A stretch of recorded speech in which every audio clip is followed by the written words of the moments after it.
Morning.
Morning.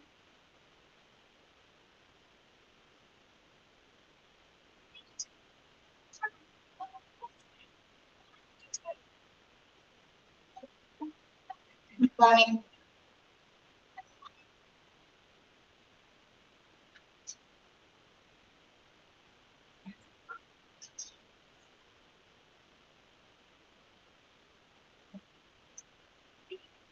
Morning.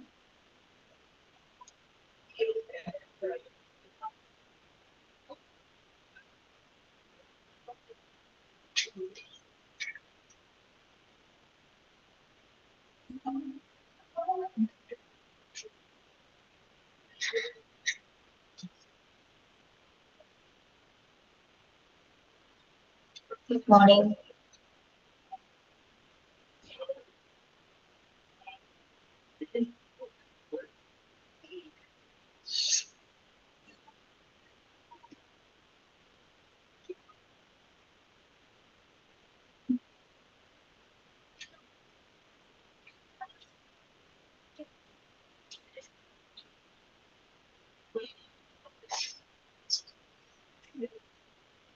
Yes, good morning to all. നമ്മുടെ കഴിഞ്ഞ ക്ലാസ്സിൽ പട്ടയം മാർക്കിങ്സ് വരെ എടുത്തില്ലേ?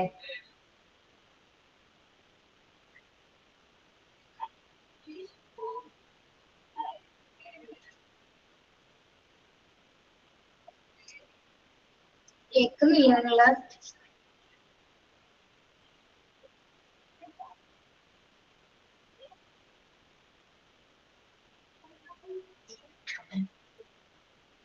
കേൾക്കുന്നില്ലേണോ നിങ്ങള്? യെസ്, ഒന്ന് റെസ്പോണ്ട് ചെയ്യട്ടോ. എത്ര പ്രാവശ്യം ചോദിക്കണം teacher?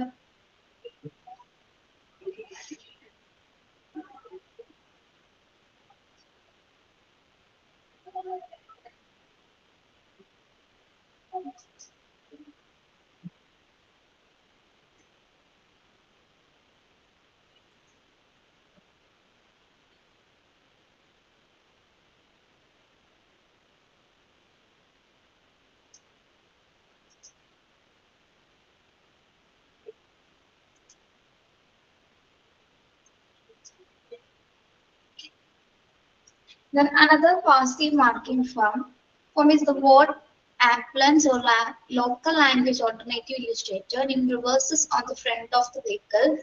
This enables driver of other vehicles to simplify, identify and approaching ambulance in their rear view mirror. Ambulances may display the name of their own or operator, an emergency telephone number for the ambulance services. നമ്മൾ ambulance എന്ന് എഴുതിയിരിക്കുന്നത് നമ്മൾ തിരിച്ച് എഴുതിയിരിക്കുന്നത് കണ്ടിട്ടുണ്ട് അല്ലെ, alternative ലാംഗ്വേജിൽ എഴുതിയിരിക്കുന്നത് കണ്ടിട്ടുണ്ട് നമ്മൾ. ഓൾട്ടർനേറ്റീവ് ആയിട്ടാണ് അത് ഇല്യൂസ്ട്രേറ്റ് ചെയ്യുന്നത്. ഇത് തിരിച്ചാണ്, റിവേഴ്സിലാണ് എഴുതിയിരിക്കുന്നത്. എന്തുകൊണ്ടാണ് അങ്ങനെ എഴുതിയിരിക്കുന്നത്? ഇതൊരു പാസീവ് മാർക്കിംഗ് ഫോം ആണ്. എന്തുകൊണ്ടാണ് അങ്ങനെ രേഖപ്പെടുത്തിയിരിക്കുന്നത്? ആംബുലൻസ് എന്ന് റിവേഴ്സിൽ എഴുതിയിരിക്കുന്നത് എന്തുകൊണ്ടാണ്? എന്തുകൊണ്ടാ?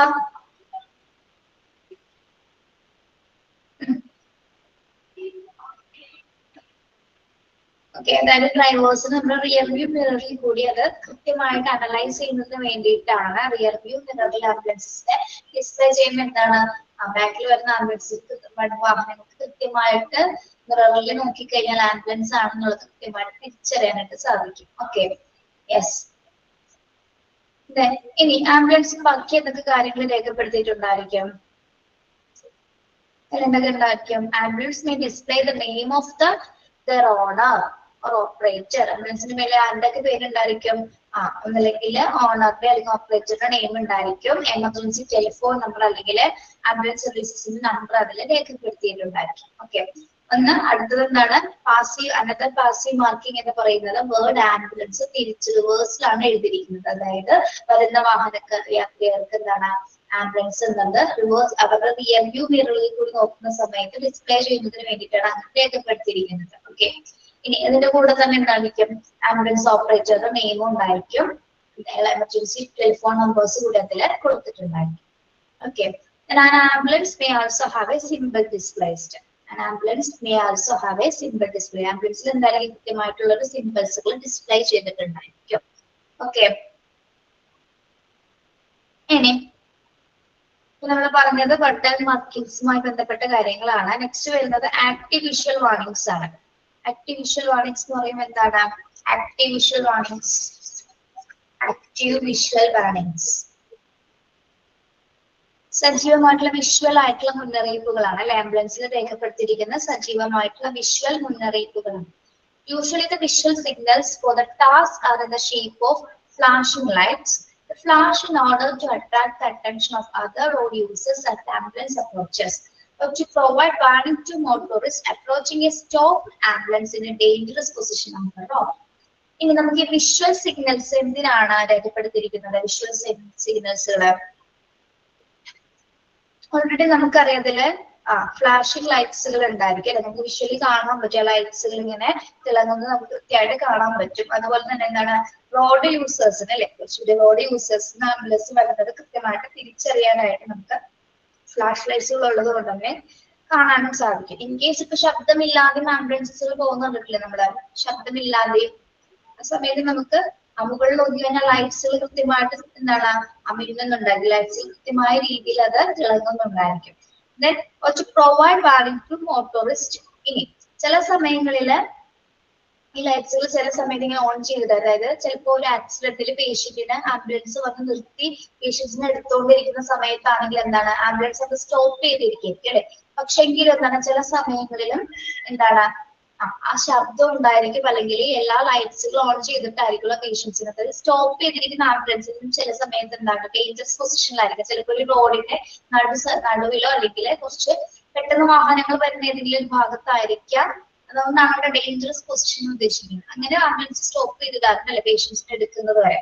അതായത് കൺവീനിയന്റ് ആയിട്ടുള്ള പൊസിഷൻ എങ്ങനെയാണോ നിർത്താൻ പറ്റുന്നത് അവിടെ വെച്ചിട്ടായിരിക്കും ചിലപ്പോൾ ആക്സിഡന്റ് ആയിട്ടുള്ള പേഷ്യൻസിനെ എടുക്കുന്നത്. അത്തരം സമയത്തും വരുന്ന മോട്ടോറിസ്റ്റ് അല്ലെങ്കിൽ മറ്റു വാഹനയാത്രക്കാർക്കോ അല്ലെങ്കിൽ വാഹനയാത്രക്കാർ വരുന്ന സമയത്ത് അവര് അത് കൃത്യമായിട്ട് അറിയുന്നത് അട്രാക്ട് ചെയ്യുന്നതിനും എന്താണ് ഫ്ലാഷിംഗ് ലൈറ്റ്സുകൾ അവിടെ അല്ലെങ്കിൽ ശബ്ദങ്ങളൊക്കെ എന്താണ് ഓൺ ചെയ്തിടാറുണ്ട്. ഇനി കോമൺ ആയിട്ട് നമ്മുടെ എന്തൊക്കെ കളേഴ്സ് ആണ് ആംബുലൻസിൽ ഉപയോഗിക്കാറ്? കോമൺ ആയിട്ട് എന്തൊക്കെ കളേഴ്സ് കണ്ടിട്ടുണ്ട് നിങ്ങൾ കോമൺ ആയിട്ട് ആംബുലൻസിന്റെ ലൈറ്റ്സില്?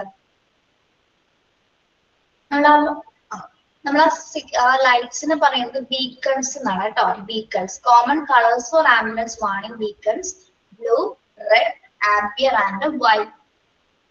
ഓക്കെ, അപ്പൊ ആംബിയർ എന്ന് പറയുന്നത് എന്താണ്? ഒരു ബ്രൗണിഷ് യെല്ലോ ആണ് ആംബിയർ എന്ന കളർ കേട്ടോ. അതായത് നമുക്ക് ഒരു ഓറഞ്ചും ആയിട്ട് തോന്നും, യെല്ലോ ആയിട്ട് തോന്നും, രണ്ടിനും മിക്സ്ഡ് ആണ് എന്ത് ആംബിയർ എന്ന് പറയുന്നത് കേട്ടോ. Ampere and white. ആംബിയർ എന്ന് പറയുന്നത് എന്താണ്? ബ്രൗണിഷ് യെല്ലോ എന്നൊരു കളറാണ് കേട്ടോ. Brownish yellow. അതൊന്ന് എഴുതി വെച്ചിട്ട് കേട്ടോ. കോമൺ ബീക്കൺസ് ഏതൊക്കെയാണ്? Blue, red, amber and white. അതായത് ക്ലിയർ വൈറ്റ് കളറുള്ള ബൾബ്സ്. ഇനി ഓരോ കൺട്രി ബേസ്ഡ് എന്താണ് ഈ ലൈറ്റ്സിലും വ്യത്യാസം വരാറുണ്ട്. അതായത് ആംബുലൻസിൽ ഉപയോഗിക്കുന്ന ലൈറ്റ്സിൽ ഓരോ കൺട്രി ബേസിസിൽ ഡിഫറെന്റ് ആയിട്ടായിരിക്കും കൊടുത്തിരിക്കുന്നത്. ഓക്കെ, നമ്മുടെ ഇവിടെ കോമൺ ആയിട്ട് ഏതൊക്കെ കളേഴ്സ് ആണ്? Blue, red, amber and white colours ആണ് കേട്ടോ. യെസ്. ഇനി there are several technologies presently used to achieve the flashing effect. These include flashing light bulb or LED.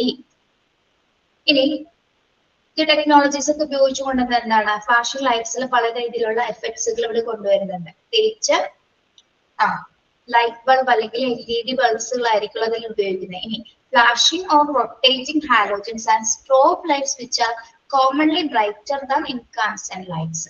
നമ്മുടെ ഇൻകാൻസെന്റ് അതായത് നമ്മുടെ ജ്വലിക്കുന്ന മറ്റ് സാധാരണ ഇൻകാൻസെന്റ് ലൈറ്റ്സുകളിൽ ബൾബുകളിൽ അതിനേക്കാളും കുറച്ചുകൂടി ബെറ്റർ ആയിരിക്കുള്ളൂ എന്ത് സ്ട്രോബ് ലൈറ്റ്സ് അല്ലെങ്കിൽ LED പോലത്തുള്ള ലൈറ്റ്സ്. കുറച്ചുകൂടി എന്താണ് പ്രകാശം കുറച്ചുകൂടി കൂടുതലായിരിക്കും, നല്ല രീതിയിൽ റൊട്ടേറ്റ് ചെയ്യുന്ന രീതി. നമ്മൾ കണ്ടിട്ടില്ല അതിങ്ങനെ കറങ്ങിക്കൊണ്ടിരിക്കുന്നത് ആ ലൈറ്റ്സുകൾ കണ്ടിട്ടില്ലേ? നല്ല രീതിയിൽ റൊട്ടേറ്റിംഗ് പവറിൽ നല്ല രീതിയിൽ പവർഫുൾ ആയിട്ട് അത് കറങ്ങിക്കൊണ്ടിരിക്കും. ഓക്കെ, കോമൺലി നമ്മൾ ഉപയോഗിക്കുന്നത് LED അല്ലെങ്കിൽ ഫ്ലാഷിംഗ് ലൈറ്റ്സ് ബൾബുകളായിരിക്കുള്ളൂ. എന്തിൽ ഉപയോഗിക്കുന്നത്? ആംബുലൻസിന്റെ ബീക്കൺസ് ബൾബുകളിൽ ഉപയോഗിക്കുന്നു. ഓക്കെ, പിന്നെ so as to increase safety, it is the best practice to have 360-degree coverage with the active warnings enhancing the chance of the vehicle being seen from all sides. എന്താ പറയുന്നത്? So as to increase safety, it is the best practice to have 360-degree coverage with the active warnings enhancing the chance of vehicles being seen from all sides. എന്താണ് സൂചിപ്പിക്കുന്നത്? അതായത് സുരക്ഷ വർദ്ധിപ്പിക്കുന്നതിനായിട്ട് എല്ലാ വശങ്ങളിൽ നിന്നും വാഹനങ്ങൾ കാണാനുള്ള വിധം, അതായത് 360-degree കവറേജിലായിരിക്കുള്ളൂ എന്താ ഈ വാർണിംഗ് സൈൻസുകൾ പുറപ്പെടുന്നത്. എല്ലാ സൈഡ്സിലും ഒരേപോലെ തന്നെ എന്താണ് കാണുന്ന രീതിയിലായിരിക്കുള്ളൂ എല്ലാ സേഫ്റ്റി സൈൻസുകളും കാണാൻ സാധിക്കും. ഓക്കെ, ഇതെല്ലാം തന്നെ എന്താണ് ആക്റ്റീവ് വിഷ്വൽ വാർണിംഗ്സുകളാണ്. വിഷ്വൽ വാർണിംഗ്സ് എന്ന് പറയുമ്പോൾ നമുക്ക് എസ്പെഷ്യലി കാണുന്ന എന്താണ് ലൈറ്റ്സുകളാണ് അല്ലെ. അതായത് വരുന്ന മോട്ടോറിസ്റ്റുകൾ പ്രത്യേകിച്ച് ഒരു സ്റ്റോപ്പ്ഡ് ആംബുലൻസ് ഡേഞ്ചറസ് പൊസിഷനിൽ നിർത്തിയിരിക്കുന്ന സമയത്തും പെട്ടെന്ന് തിരിച്ചറിയുന്നതിന് വേണ്ടി നമ്മൾ ഈ ഫ്ലാഷിംഗ് ലൈറ്റ്സുകൾ ഉപയോഗിക്കുന്നുണ്ട്. പ്രധാനമായിട്ടും 4 കളേഴ്സിലാണ് ഇതിന്റെ ബീക്കൺസ് വരുന്നത്: blue, red, amber and white colours. ഓരോ കൺട്രി ബേസ്ഡ് ആയിട്ട് അതിൽ വ്യത്യാസം വന്നേക്കാം. ഇതിൽ പ്രധാനമായിട്ട് എങ്ങനത്തെ ലൈറ്റ്സ് ആണ് ഉപയോഗിക്കുന്നത്? ഫ്ലാഷിംഗ് ലൈറ്റ്സ് അല്ലെങ്കിൽ LED ബൾബ്സുകളായിരിക്കും ഉപയോഗിക്കുന്നത്. അത് സാധാരണ ഇൻകാൻസെന്റ് ലാമ്പിനേക്കാളും കുറച്ചുകൂടി ബ്രൈറ്റൻ ആയതുകൊണ്ടാണ് അത്തരം ലൈറ്റ്സുകളാണ് ഉപയോഗിക്കുന്നത്.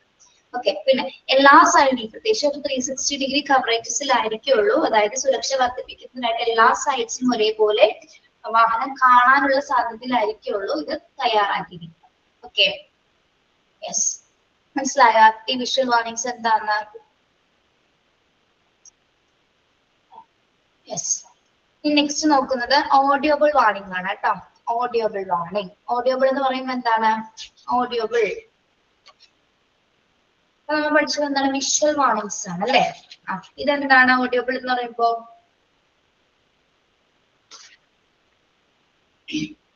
കേൾക്കാവുന്ന മുന്നറിയിപ്പുകളാണ് അല്ലെ. കേൾക്കാൻ പറ്റുന്ന മുന്നറിയിപ്പിലെ ഫസ്റ്റ് മുന്നറിയിപ്പ് ഏതാണ്? നമ്മൾ എങ്ങനെയാണ് ആംബുലൻസ് വരുന്നത് നമ്മൾ തിരിച്ചറിയുന്നത്? എന്തിലൂടെയാണ് തിരിച്ചറിയുന്നത്? സൈറൺ അല്ലെ. സൈറൺ അല്ല കേൾക്കുന്നത് നമ്മള്. Yes, very good. Desired visual warning ambulance can be equipped with audible warning, sometimes known as sirens, which can alert people and vehicles to the presence of an ambulance before they can be seen. നമ്മുടെ visual warnings പോലെ തന്നെ വാർണിംഗ്സിന് ശേഷം നമ്മൾ പിന്നെ ഏറ്റവും കൂടുതൽ നമ്മൾ ശ്രദ്ധിക്കുന്നത് ഓഡിയോബിൾ വാർണിംഗ്സ് ആയിരിക്കും അല്ലെ. അതിനെ പറയുന്നതാണ് നമ്മൾ സൈറനുകൾ എന്ന് പറയുന്നത്. അതായത് ആംബുലൻസ് വരുന്ന ഒരു അലർട്ടേഷൻ ആണ് ആ സൈറൻസിലൂടെ പുറപ്പെടുവിക്കുന്നത്. ഓക്കെ, അതായത് നമ്മൾ ആംബുലൻസ് കാണുന്നതിന് മുമ്പ് തന്നെ നമ്മൾ എന്ത് ചെയ്യും? ആംബുലൻസ് വരുന്നുണ്ടെന്ന് നമുക്ക് തിരിച്ചറിയാൻ പറ്റില്ല. എന്തൊക്കെ ഉപയോഗിച്ച് ഈ സൈറൻ ഉള്ളത് കൊണ്ട് തന്നെ ആംബുലൻസ് നേരിട്ട് കാണുന്നതിന് മുമ്പായിട്ട് ആംബുലൻസ് എത്തിച്ചേരുന്നുണ്ടെന്ന് നമുക്ക് തിരിച്ചറിയാനായിട്ട് ഈ സയൻസുകൾ ഈ സൈറൻ സഹായിക്കുന്നു. Okay. Then the first hearable warning were mechanical bells mounted to either the front or roof of the ambulance. ഇനി ഫസ്റ്റ് ഹിയറബിൾ വാർണിംഗ് ആയിട്ട്, അത് ആദ്യകാലങ്ങളിൽ നമ്മൾ ആംബുലൻസിൽ ഈ ഹിയറബിൾ വാർണിംഗ് ആയിട്ട് ഉപയോഗിച്ചിരുന്നത് മെക്കാനിക്കൽ ബെൽസുകളാണ്.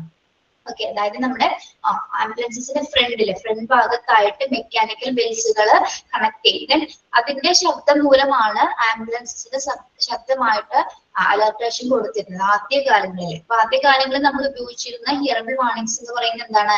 മെക്കാനിക്കൽ ബെൽസ് ആണ്. അത് എവിടെയാണ് കണക്ട് ചെയ്തിരുന്നത്? Mounted to either the front roof of ambulance. ആംബുലൻസിന്റെ ഫ്രണ്ട് റൂഫിലാണ് മെക്കാനിക്കൽ ബെൽസുകൾ കണക്ട് ചെയ്യുന്നത്. അപ്പൊ വാഹനം പോകുന്നതിനനുസരിച്ച് എന്താണ് ഈ മെക്കാനിക്കൽ ബെൽസുകൾ തമ്മിൽ പരസ്പരം കൂട്ടിയെടുക്കുന്നത് കൂടി എന്താണ് ശബ്ദം പുറപ്പെടുവിക്കപ്പെടും. ഓക്കെ, അങ്ങനെയാണ് ആദ്യകാലങ്ങളിൽ ഉപയോഗിച്ചിരുന്ന ഹിയറബിൾ വാർണിംഗ്സ് എന്ന് പറയുന്നത്. അണ്ടർലൈൻ ചെയ്യണം കേട്ടോ.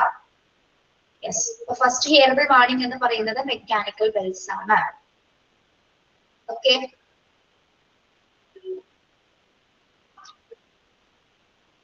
Yes. Then most modern ambulances are now equipped with electronic sirens, which produce a range of different noise, which ambulance operators can use to attract more attention to themselves, especially when advancing through an intersection on heavy traffic area. ഇനി most modern ആംബുലൻസിൽ ഉപയോഗിക്കുന്നത് എന്താണ്? Electronic സൈറൻസുകളാണ് അല്ലെ. Electronic സൈറൻസുകളാണ് ഇപ്പൊ modern ആംബുലൻസിൽ നമ്മൾ ഉപയോഗിക്കുന്നത്. അത് ഉപയോഗിച്ചിട്ട് നമുക്ക് പല രീതിയിലുള്ള നോയിസസ് പുറപ്പെടുവിക്കാനായിട്ട്, അതായത് അത് ഓപ്പറേറ്റ് ചെയ്യുന്ന ആംബുലൻസ് ഡ്രൈവർക്ക് എന്താണ് അതായത് പല റേഞ്ചിൽ, അതായത് പല സെക്ഷൻസിൽ ചിലപ്പോൾ പല വഴി നമ്മള് പ്രത്യേകിച്ച് ഇവിടെ പറയുന്നുണ്ട്. ഈ ഒരു ഹെവി ട്രാഫിക്കിലോ അല്ലെങ്കിൽ ഇന്റർസെക്ഷൻ ഏരിയ എന്ന് പറയുന്നത് എന്താണ്? കവലാണ്, ജംഗ്ഷൻ എന്നൊക്കെ പറയില്ലേ, ഇന്റർസെക്ഷൻ ഏരിയാസ്. അത്തരം സ്ഥലങ്ങളിൽ എന്താണ് നോയിസസ് ലെവലിലെ റേഞ്ച് മാറ്റിയായിരിക്കും ഇടുന്നത്. നമ്മൾ ചില സമയങ്ങളിൽ ആംബുലൻസ് പോകുമ്പോൾ ചെറിയ ശബ്ദം കേൾക്കാറ് അല്ലെ.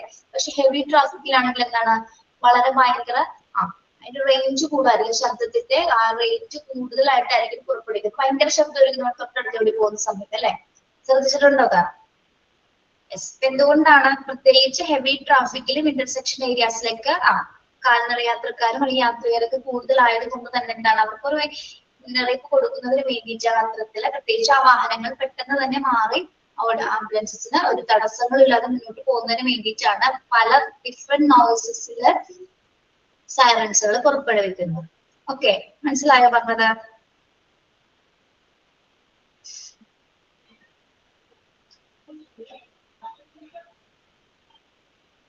ശരി. A new development is the use of RDS, radio data system of car radius. എന്താണ് ന്യൂ ഡെവലപ്ഡ് സിസ്റ്റം? അതായത് ഒരു ന്യൂ ഡെവലപ്ഡ് സിസ്റ്റംസ് ആംബുലൻസിൽ നമ്മൾ കണക്ട് ചെയ്തിട്ടുണ്ട്. അതിന്റെ പേര് എന്താണ്? RDS. RDS എന്ന് പറയുന്നത് എന്താണ്? Radio data system. എന്തിനാണ് റേഡിയോ ഡാറ്റ സിസ്റ്റം നമ്മൾ ഉപയോഗിക്കുന്നത്? റേഡിയോ ഡാറ്റ സിസ്റ്റം ഉപയോഗിക്കുന്നത് എന്തിനാണ്? നമ്മൾ എക്യുപ്മെന്റ്സുകളൊക്കെ പഠിച്ചാണ്, അതൊക്കെ ഉപയോഗിച്ചിരുന്നത് എന്തിനു വേണ്ടിയിട്ടാണ് പഠിച്ചത് നമ്മൾ ആ കഴിഞ്ഞ ക്ലാസ്സിൽ? മൊബൈൽ ഡാറ്റ ടെർമിനൽസ് അതൊക്കെ എന്തിനാണ് ഉപയോഗിച്ചെന്ന് പറഞ്ഞാൽ യെസ്, കമ്മ്യൂണിക്കേഷൻ പർപ്പസസിന് വേണ്ടിയിട്ട് അല്ലെ. കമ്മ്യൂണിക്കേഷൻ പർപ്പസസിന് വേണ്ടിയിട്ടാണ് നമ്മൾ എന്ത് ഉപയോഗിക്കുന്നത്? RDS അല്ലെങ്കിൽ റേഡിയോ ഡാറ്റ സിസ്റ്റംസ് ഉപയോഗിക്കുന്നത്. Then the ambulance is equipped with a short range FM transmitter which formulate the radio of all car within range. ഇനി FM ട്രാൻസ്മിറ്റർ കൂടി നമ്മൾ ആംബുലൻസിനകത്ത് എക്യുപ്പൈ ചെയ്തിട്ടുണ്ട്.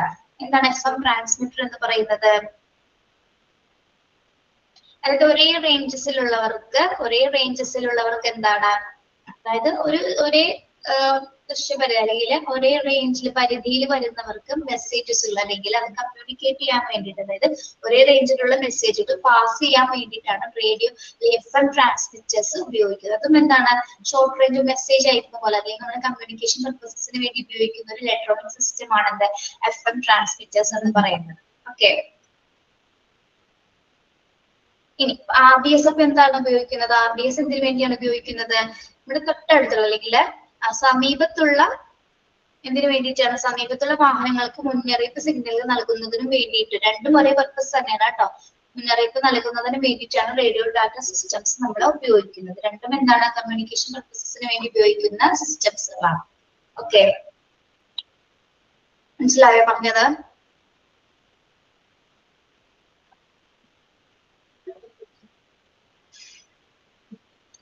ഒന്നുകൂടി പറയാണ്, ഓഡിയോബിൾ വാർണിംഗ്സിൽ ഏറ്റവും പ്രധാനപ്പെട്ട വരുന്നത് എന്താണ്?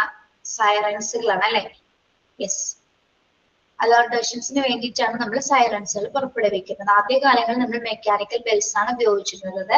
ആംബുലൻസിന്റെ ഫ്രണ്ട് റൂഫിലാണ് മെക്കാനിക്കൽ ബെൽസുകൾ ഉപയോഗിച്ചിരുന്നത്. ഇനി മോഡേൺ ആംബുലൻസിൽ എന്താണ്? ഇലക്ട്രോണിക് സൈറൻസ് ആണ് നമ്മൾ ഉപയോഗിക്കുന്നത്.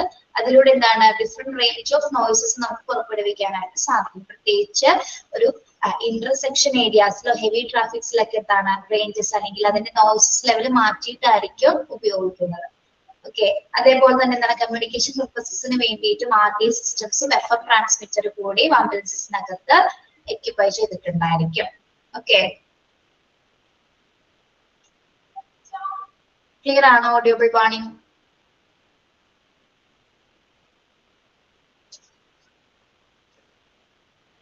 യെസ്. നെക്സ്റ്റ് നമ്മൾ നോക്കുന്നത് കോസ്റ്റ് ആണ്. കോസ്റ്റ്, നമ്മുടെ ആംബുലൻസ് സർവീസുകളൊക്കെ ഫ്രീ സർവീസസ് ആണോ? ആംബുലൻസ് സർവീസസുകൾ ഫ്രീ സർവീസ് ആണോ പ്രൊവൈഡ് ചെയ്യുന്നത്? അല്ലേ? യെസ്, എല്ലാ ആംബുലൻസും ഫ്രീ സർവീസസ് ആണോ കൊടുക്കുന്നത്?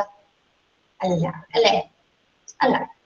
ഓക്കെ, അപ്പൊ കോസ്റ്റിന്റെ അടിസ്ഥാനത്തിൽ നമ്മൾ എങ്ങനെയാണ് അതിനെ കാറ്റഗറൈസ് ചെയ്യുന്നതാണ് നോക്കുന്നത്. Okay, the ambulance ride cost can be paid from several sources, and this will relate the local situation or kind of services being provided by whom and to whom.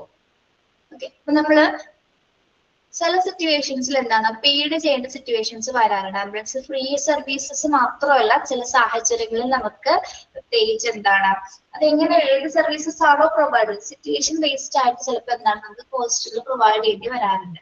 Okay, അപ്പൊ ആർക്ക് എങ്ങനെയൊക്കെയാണ് ആർക്കൊക്കെയാണ് കൊടുക്കുന്നത്, എങ്ങനെയാണ് അതിന്റെ സേവനങ്ങൾ അതിന്റെ കോസ്റ്റ് വരുന്നതാണ് നമ്മൾ നോക്കുന്നത്.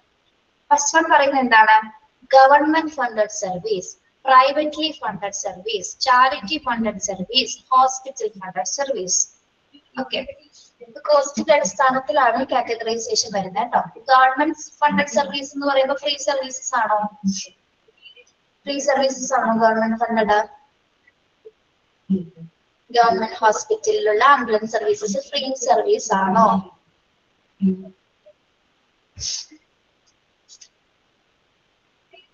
യെസ് ആണോ? നോക്കാം. The full or the majority part of the cost of transport by ambulance is borne by the local, regional or national government through their ordinary taxation. Okay, അപ്പോൾ ഗവൺമെന്റ് ഫണ്ടഡ് സർവീസ് എന്ന് പറയുമ്പോൾ എന്താണ്? Government services എന്ന് പറയുമ്പോൾ ആരുടെയൊക്കെ കീഴിലാണ് അല്ലെങ്കിൽ ആരുടെ ഇതിലാണ് ഇത് പ്രവർത്തിക്കുന്നത്? ഗവൺമെന്റ് ഫണ്ടഡ്സ് എന്ന് പറയുമ്പോൾ നിർവഹിക്കുന്നത് ആരൊക്കെയാണ്?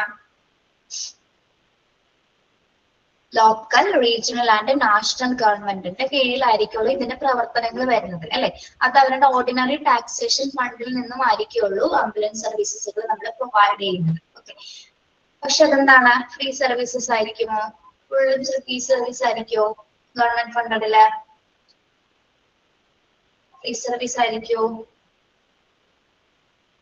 അല്ല, ചെറിയ രീതിയിൽ എന്തെങ്കിലും ഒരു എമൗണ്ട് നമ്മൾ അടയ്ക്കേണ്ടതായിട്ട് സിറ്റുവേഷൻസ് വരാറുണ്ട്. ഓക്കെ, ഫുള്ളി ഫ്രീ സർവീസസ് അല്ല, ചില സിറ്റുവേഷൻസിൽ ഫ്രീ സർവീസസ് കൊടുക്കുന്നുണ്ട്, പക്ഷെ കോസ്റ്റ് കുറവായിരിക്കും വാങ്ങിക്കുന്നത്. ഓക്കെ, അതായത് എത്ര ദൂരം കവർ ചെയ്യുന്ന അല്ലെങ്കിൽ ഏതൊക്കെ ചിലപ്പോൾ 1-2 ഹോസ്പിറ്റലിൽ 2-3 പ്രാവശ്യം ഒക്കെ മാറിപ്പോകുന്ന സിറ്റുവേഷൻസ് ഒക്കെ വരുമ്പോൾ എന്താണ് ചെറിയ എമൗണ്ട് ചിലപ്പോൾ നമുക്ക് പേ ചെയ്യേണ്ടി വന്നേക്കാം. Okay, then privately funded services. Privately funded services ആരുടെയാണ്? Privately funded services private hospitals അല്ലെ. Cost of ambulance transport should be by themselves or through their insurance company അല്ലെ. പ്രൈവറ്റ് ഹോസ്പിറ്റൽസിന്റെ കീഴിലുള്ള ഫണ്ടഡ് ആയിട്ടുള്ള അല്ലെങ്കിൽ നമ്മൾ കോസ്റ്റ് കൊടുക്കേണ്ട ആംബുലൻസസ് ഉണ്ട്. അല്ലെങ്കിൽ ഒരു ഹോസ്പിറ്റലിന്റെ കീഴിൽ തന്നെ എന്താണ് അവർക്ക് സ്വന്തമായിട്ട് ആംബുലൻസ് സർവീസസ് ഉണ്ടായിരിക്കും. ഓക്കെ, ദെൻ അതെങ്ങനെയാണ് അതിന്റെ ഫണ്ട് വരുന്നത്? കോസ്റ്റ് കൂടുതലായിരിക്കോ കുറവായിരിക്കോ? കോസ്റ്റ് കൂടുതലായിരിക്കും അല്ലെ. പ്രൈവറ്റ്ലി ഫണ്ടഡ് വരുന്ന സർവീസസുകൾക്ക് കോസ്റ്റ് കൂടുതലായിരിക്കും. ആംബുലൻസ് സർവീസ് ചാർജ് പൈസ കൂടുതലായിരിക്കും. ഓക്കെ, അടുത്തത് ചാരിറ്റി ഫണ്ടഡ് സർവീസസ് ആണ്. ചാരിറ്റി ഫണ്ടഡ് സർവീസ് എന്താണ്? Transport by ambulance may be given free of charges to patients by a charity, although the contributions may be sought for services received. Charity funded service. എന്താണ് charity funded service എന്ന് പറയുന്നത്? ഇതും free services ആണോ? Free services ആണ്. ഒരു ചാരിറ്റിയുടെ കീഴിൽ പ്രവർത്തിക്കുന്നതായിരിക്കും എന്താ charity funded service ambulances എന്ന് പറയുന്നത്. അപ്പോ ഇവരെ കോസ്റ്റ് വാങ്ങുന്നില്ല, പക്ഷെ അതിന് പകരമായിട്ട് ഇവരെന്ത് വാങ്ങിക്കുന്നുണ്ട്? കോൺട്രിബ്യൂഷൻസ് സ്വീകരിക്കുന്നുണ്ട്. എന്താണ് കോൺട്രിബ്യൂഷൻസ് എന്ന് പറയുമ്പോൾ? ഒരു ചാരിറ്റി ഏതൊക്കെ തരത്തിലുള്ള കോൺട്രിബ്യൂഷൻസ് സ്വീകരിക്കാം? എന്തൊക്കെ സംഭാവനകള്? എമർജൻസി അല്ലെങ്കിൽ ഹെൽത്ത് സർവീസസുമായി ബന്ധപ്പെട്ടാണെങ്കിൽ എന്താണ്? ഡൊണേഷൻ, അതേപോലെ തന്നെ നമ്മുടെ വീൽ ചെയർസ്, സ്ട്രക്ചേഴ്സ്, പിന്നെ വാട്ടർ ബെഡ്സ്, അങ്ങനെ മുതലായിട്ടുള്ള ഹെൽത്ത് റിലേറ്റഡ് ആയിട്ടുള്ള കാര്യങ്ങളുള്ള അങ്ങനെയുള്ള രീതിയിലുള്ള എന്തെങ്കിലും കോൺട്രിബ്യൂഷൻസ് കൊടുക്കുകയാണെങ്കിൽ പൈസക്ക് പകരം ചിലപ്പോൾ അവർക്ക് സ്വീകരിക്കും പ്രോസസ്സുകള്. Okay, yes.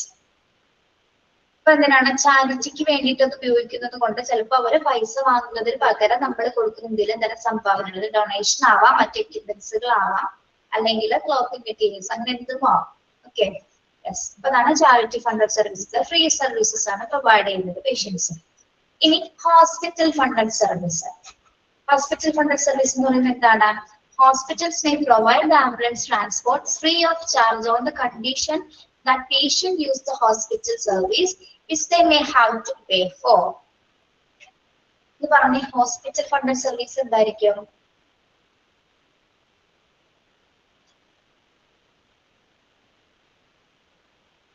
ചില ഹോസ്പിറ്റലില് ഫ്രീ ചാർജസിലും എന്താണ് ഹോസ്പിറ്റല് സർവീസസ് കൊടുക്കും, ആംബുലൻസ് സർവീസസ് കൊടുക്കാറുണ്ട്. പക്ഷെ ചില സാഹചര്യങ്ങളിൽ എന്താണ്?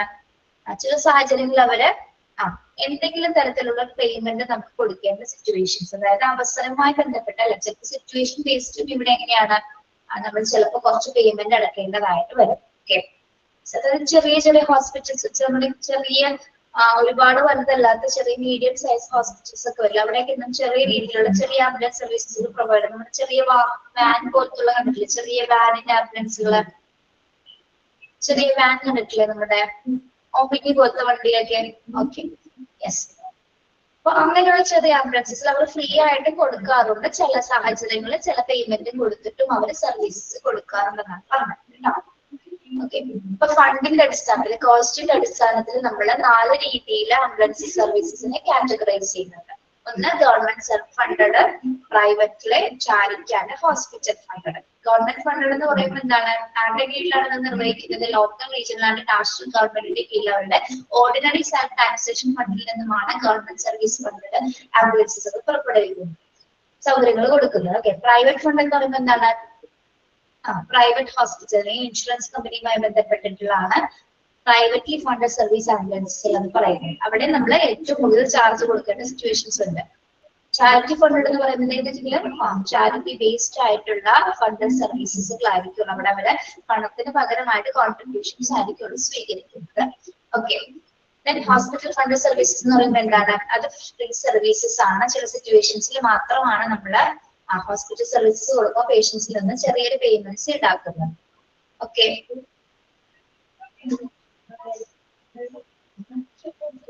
ക്ലിയർ ആണോ? കോസ്റ്റിന്റെ അടിസ്ഥാനത്തിൽ എങ്ങനെയാണെന്ന് തരംതിരിച്ചിരിക്കുന്നതെന്ന്.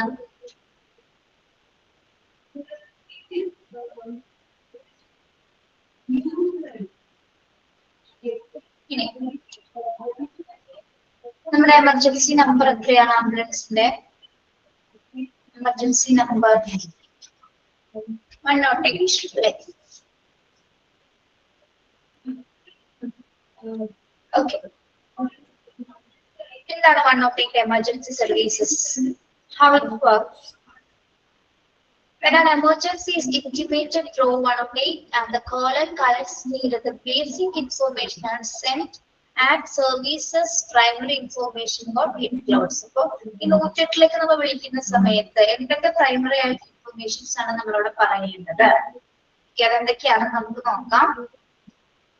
നൂറ്റെട്ടിലേക്ക് നമ്മൾ വിളിക്കുന്ന സമയത്ത് എന്താണ് word call is placed from, നമ്മൾ എവിടെ നിന്നാണ് വിളിക്കുന്നത്, ഏത് ഡിസ്ട്രിക്ട്, ഏത് താലൂക്ക്, ഏത് സിറ്റി, ഏത് ടൗൺ ആണ്, അല്ലെങ്കിൽ എക്സാക്ട് ലൊക്കേഷൻ, ലാൻഡ്മാർക്ക്, ഇത്രയും കാര്യങ്ങൾ നമ്മൾ പറഞ്ഞാൽ മാത്രമേ ആംബുലൻസിനോട് എത്തിച്ചേരാൻ വേണ്ടി സാധിക്കുള്ളൂ അല്ലെ. പ്രത്യേകിച്ച് ഏത് ഡിസ്ട്രിക്റ്റ് ആണ്, താലൂക്ക് ആണ്. ഇപ്പൊ എക്സാക്ട്ലി നമ്മളിപ്പോ ലാൻഡ്മാർക്കിൽ ലൊക്കേഷൻസ് സെൻഡ് ചെയ്ത് കൊടുക്കുമ്പോൾ തന്നെ എന്താണ്, ലൊക്കേഷൻ സെൻഡ് ചെയ്ത് കൊടുക്കുന്നതിന് മുമ്പായിട്ട് നമ്മൾ എന്ത് കൊടുത്തിരിക്കണം, നമ്മൾ ഫോൺ നമ്പർ കൊടുക്കണം അല്ലെ. യെസ്, ഇതിൽ ഏതെങ്കിലും നമ്മൾ ആദ്യം തന്നെ അവിടെ ഏത് പ്ലേസ് ആണെന്ന് പറയാം. എമർജൻസി ടൈപ്പ്, എമർജൻസി ടൈപ്പ് എന്ന് പറഞ്ഞാൽ എന്താണ്, ചിലപ്പോൾ ആക്സിഡന്റ് ആയിരിക്കാം, അല്ലെങ്കിൽ ചിലപ്പോൾ ഒരാൾ വഴിയിൽ കുഴഞ്ഞു വീണ് കിടക്കുന്നതായിരിക്കും, മറ്റെന്തെങ്കിലും തരത്തിലുണ്ട്. അതെല്ലാം തന്നെ എന്താണ്, ഏത് സാഹചര്യങ്ങളാണ് നോക്കിയിട്ടാണ് നമ്മൾ അത് എമർജൻസി ടൈപ്പ് പറയുന്നത്. ചിലപ്പോൾ ഒന്നിൽ കൂടുതൽ ആൾക്കാർക്ക് അപകടം പറ്റിയിട്ടുണ്ടാവും അല്ലെ, ഒരുപാട് പേർക്ക് ഒരേ സമയത്ത് അപകടം പറ്റിയിട്ടുണ്ടാവാം, മറ്റെന്തെങ്കിലും കേസസുകളോ അല്ലെ. ഓക്കെ, അപ്പൊ ഏത് എമർജൻസി ടൈപ്പ് ആണെന്ന് നമ്മള് ഓപ്പറേറ്ററിനോട് പറഞ്ഞിരിക്കണം. വിളിക്കുന്ന സമയത്ത് ആക്സിഡന്റ് ആണ് എന്നുള്ളത് നമ്മൾ പറയാം. പിന്നെ number of people injured and state of the injured, എത്ര പേർക്ക് അപകടം പറ്റിയിട്ടുണ്ട്, അവരുടെ നില എങ്ങനെയാണ്, അതായത് ഇത്ര പേർക്ക്, ഇത്ര ആൾക്ക് അപകടം പറ്റിയിട്ടുണ്ട്, കുറച്ച് പേരുടെ കണ്ടീഷൻസ് കുറച്ച് മോശം എന്നൊക്കെ നമ്മൾ പറയില്ലേ. ഓക്കെ, അത് നമ്പറിൽ വിളിക്കുന്ന സമയത്ത് കൃത്യമായിട്ട് പറഞ്ഞു കൊടുക്കുക. അതായത് എത്ര ആൾക്കാർക്ക് അപകടം പറ്റിയിട്ടുണ്ട്, എത്ര ആൾക്കാരുടെ നില ഗുരുതരമാണെന്ന് അവിടെ അറിയിക്കുക. Okay. Then the caller's name and contact number for location guidance if needed. The caller's name and ഇപ്പൊ നമ്മൾ വിളിക്കുന്ന ആളുടെ നമ്പറും അല്ലെങ്കിൽ മറ്റു ഡീറ്റെയിൽസ് ഒക്കെ നമ്മൾ കൃത്യമായിട്ട് പറഞ്ഞിട്ട്, അതായത് ലൊക്കേഷൻ ട്രേസ് ചെയ്ത ആൾക്ക് എത്തുന്നതിന് വേണ്ടിയിട്ടുള്ള നമ്മുടെ ഡീറ്റെയിൽസ് കൂടി നമ്മൾ വിളിക്കുന്ന സമയത്ത് പറയുന്നത് നല്ലതായിരിക്കും. ഓക്കെ, ഇത്തരം കാര്യങ്ങളാണ് നമ്മൾ ഫസ്റ്റ് വിളിക്കുന്ന സമയത്ത് ചെയ്യേണ്ടത്. ഒന്ന്, എവിടെ നിന്നാണ് വിളിക്കുന്നത്, ഏത് ഡിസ്ട്രിക്റ്റ് ആണ്, ഏത് ലാൻഡ്മാർക്ക് ആണെന്നുള്ളത് കൃത്യമായിട്ട് അറിയുക. എമർജൻസി ടൈപ്പ് എന്താണെന്ന് പറയാം, എത്ര പേർക്ക് അപകടം പറ്റിയിട്ടുണ്ട്, അപകടം പറ്റിയ നില എങ്ങനെയാണെന്നുള്ളത് അറിയിക്കാം. പിന്നെ എന്താണ്, നമ്മുടെ കോളേഴ്സ് നെയിമും കോൺടാക്ട് നമ്പറും ഒക്കെ വേണ്ടി ഗൈഡൻസസ്, ലൊക്കേഷൻ ഗൈഡൻസസിന് വേണ്ടിയിട്ട് അവർക്ക് ആവശ്യാനുസരണം പറഞ്ഞു കൊടുക്കുക. ഓക്കെ, മനസ്സിലായോ അത്രയും പറഞ്ഞത്? പ്രൈമറി ഇൻഫർമേഷൻസ് എന്തൊക്കെയാണ്?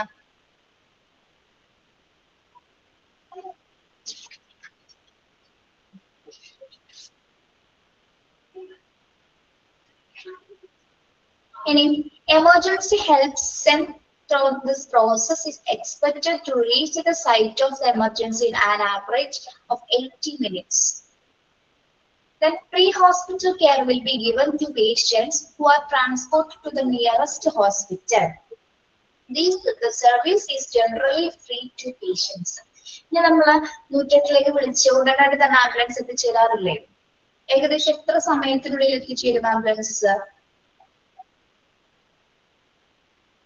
ഒരു ആവറേജ് ടൈം എന്ന് പറയുന്നത്, എമർജൻസി ആവറേജ് ടൈം എന്ന് പറയുന്നത് 80 മിനിറ്റ്സ് ആണ്. 18 മിനിറ്റ്സുകൾക്കുള്ളിൽ തന്നെ എന്താണ്, ആ സൈറ്റിലേക്ക് ആംബുലൻസ് എത്തുന്നതായിരിക്കും ഏകദേശം കേട്ടോ. Then pre-hospital care will be to given patients who are transported to the nearest hospital. നമ്മൾ പ്രീ ഹോസ്പിറ്റൽ കെയർ ഉടനടി തന്നെ കൊടുക്കുക. തൊട്ടടുത്തുള്ള ഹോസ്പിറ്റൽ എവിടെയാണോ എന്നുള്ളത് ആ ഹോസ്പിറ്റലിലേക്ക് നമ്മൾ ആദ്യം കൊണ്ടുപോകുന്നത്. അല്ലെങ്കിൽ എമർജൻസി ഫസ്റ്റ് എയ്ഡ് ട്രീറ്റ്മെന്റ് കൊടുക്കുന്നതിന് വേണ്ടി നമ്മൾ അതിന് കണ്ടീഷൻ നോക്കിയിട്ടില്ല. പേഷ്യൻ ഗുരുതരമായിട്ടുള്ള ഒരു കണ്ടീഷൻ ആണെങ്കിൽ നമ്മൾ ഏറ്റവും ഹോസ്പിറ്റലിലേക്കായിരിക്കും നമ്മൾ ആദ്യം കൊണ്ടുപോകുക. എങ്കിലും എന്താണ്, തൊട്ടടുത്ത ഹോസ്പിറ്റലിലേക്ക് നമ്മൾ കൊണ്ടുപോയതിനു ശേഷം ആ ഒരു സർവീസ് എന്ന് പറയുന്നത് ഫ്രീ സർവീസസ് ആയിരിക്കും ആംബുലൻസ് പ്രൊവൈഡ് ചെയ്യുന്നത്. അതായത് 80 മിനിറ്റ്സിനുള്ളിൽ എത്തിച്ചേർന്ന് തൊട്ടടുത്ത ഹോസ്പിറ്റലിലേക്ക് കൊണ്ടുപോയി കൊടുക്കുന്ന ചെയ്യുന്ന ട്രീറ്റ്മെന്റിന് ചെറിയൊരു രീതിയിലുള്ള ഫണ്ട് മാത്രമേ, ഫ്രീ സർവീസസ് കൊടുക്കുന്നവരുണ്ട്. അതൊക്കെ സിറ്റുവേഷൻ ബേസ്ഡ് ആയിരിക്കും ഇവർ വാങ്ങിക്കുന്നത്. എങ്കിലും എന്താണ്, ഫ്രീ സർവീസസ് ആണ് ഇവിടെ പ്രൊവൈഡ് ചെയ്യുന്നത്. അപ്പൊ 80 മിനിറ്റ്സ് എന്നുള്ളത് ഓർത്ത് വെക്കണം കേട്ടോ. ഒരു ആവറേജ് ടൈം എന്ന് പറയുന്നത് എത്രയാണെന്ന് ഓർത്ത് വെക്കും. ഇനി 108 is generally by the EMRI across more than 10 states in India. ഇനി ഈ 108 എന്ന നമ്പർ എവിടെയൊക്കെയാണ് പ്രവർത്തിക്കുന്നത്, പ്രത്യേകിച്ച് എന്തിന്റെ കീഴിലാണ് വരുന്നത്? എമർജൻസി മാനേജ്മെന്റ് ആൻഡ് റിസർച്ച് ഇൻസ്റ്റിറ്റ്യൂട്ടിന്റെ കീഴിലാണ് 108 പ്രവർത്തിക്കുന്നത്. അണ്ടർലൈൻ ചെയ്യാം കേട്ടോ. EMRI എന്ന് പറയുന്നത് എന്താണ്? Emergency management and research institute. 108 is generally by the EMRI across more than 10 states in India. എന്ന് പറയുന്നത് എന്താ?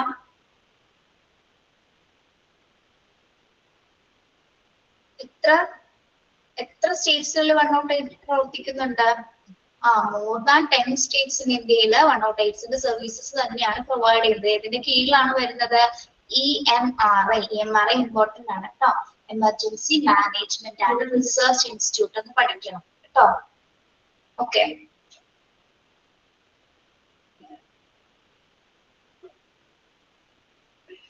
എന്ന നമ്പർ 10 സ്റ്റേറ്റ്സുകളിൽ എന്താണ് EMRIയുടെ സേവനങ്ങൾ നിലവിലുണ്ട്.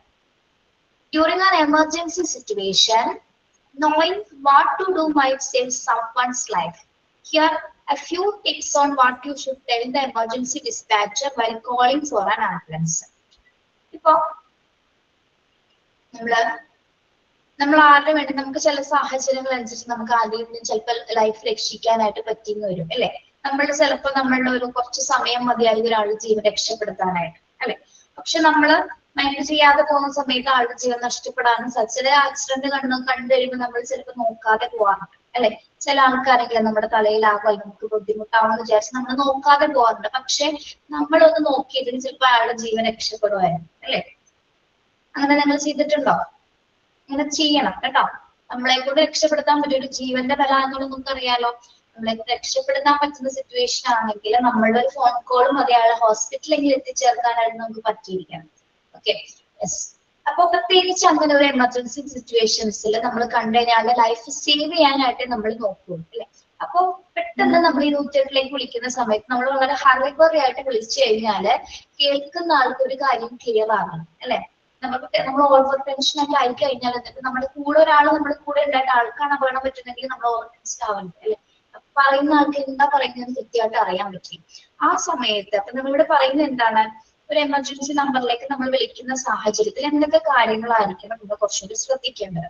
First one, be calm and tell the emergency operator to the details of type of emergency. നമ്മൾ വളരെ കൂളായിട്ട് അത്യാവശ്യം നമ്മൾ ടെൻഷൻ മാറ്റിവെച്ചുകൊണ്ടതിന് ആ സമയത്ത് ധൈര്യപൂർവ്വം സംസാരിക്കാം. വളരെ കാമായിട്ട് എമർജൻസി ഓപ്പറേറ്ററോട് വിളിച്ചിട്ട് ഏത് തരം എമർജൻസി ആണെന്ന് കൃത്യമായിട്ട് പറഞ്ഞു കൊടുക്കുക. ഏത് എമർജൻസി ടൈപ്പ് ആണെന്ന് നമുക്ക് പറഞ്ഞു കൊടുക്കുക. കാർഡിയാക് അറസ്റ്റ് ആണോ, ബ്രെയിൻ ഇഞ്ചുറി ആണോ, അല്ലെങ്കിൽ എന്ത് ആക്സിഡന്റ് ആണെന്നുള്ളത് പറയും. ഇനി you will be demanded to tell him or her the address to where the ambulance should reach, that include postal code.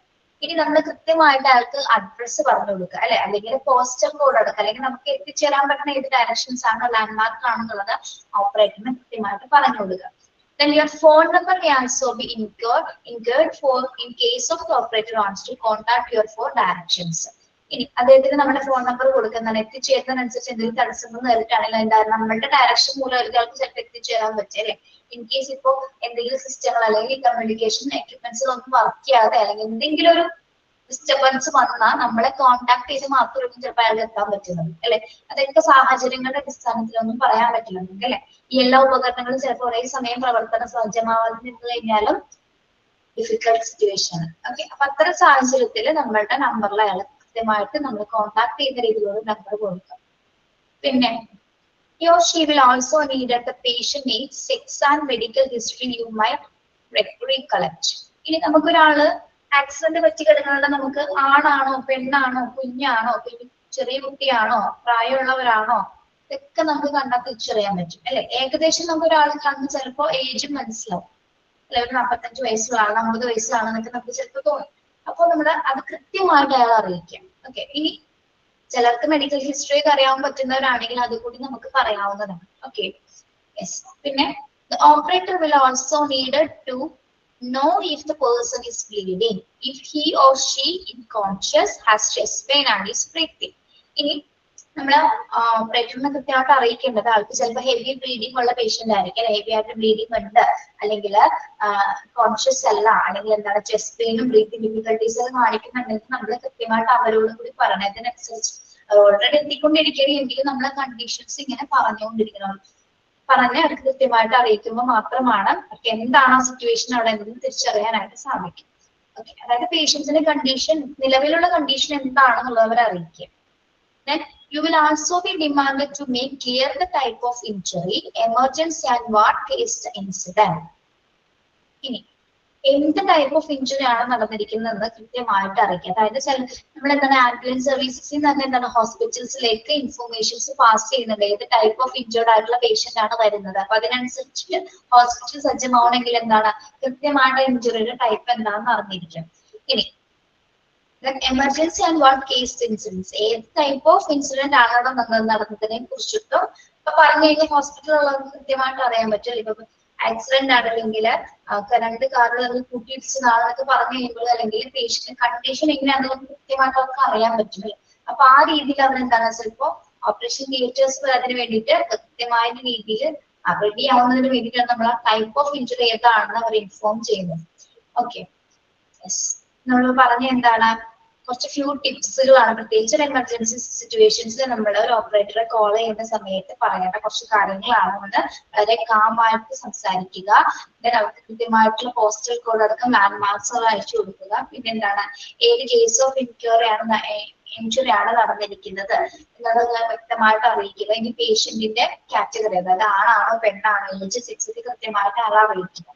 Then ആൾക്ക് ബ്ലീഡിംഗ് ഉണ്ടോ അല്ലെങ്കിൽ ചെസ്റ്റ് പെയിനോ ബ്രീത്തിങ് ഡിഫിക്കൽറ്റി, പേഷ്യന്റ് അൺകോൺഷ്യസ് ആണോ എന്നുള്ളതൊക്കെ ആ പേഷ്യന്റിന്റെ പ്രസന്റ് നില എന്താണെന്നുള്ളത് അറിയിക്കുക. ദെൻ ഏത് ഇഞ്ചുറി ടൈപ്പ് ആണെന്നുള്ള രീതിയിൽ അവരെ കൃത്യമായിട്ട് അറിയിക്കുക. ഇതാണ് നമ്മൾ ഫസ്റ്റ് ഓഫ് ഓൾ ചെയ്യേണ്ട കാര്യങ്ങൾ എന്ന് പറയുന്നത്. ഓക്കെ, മനസ്സിലായോ?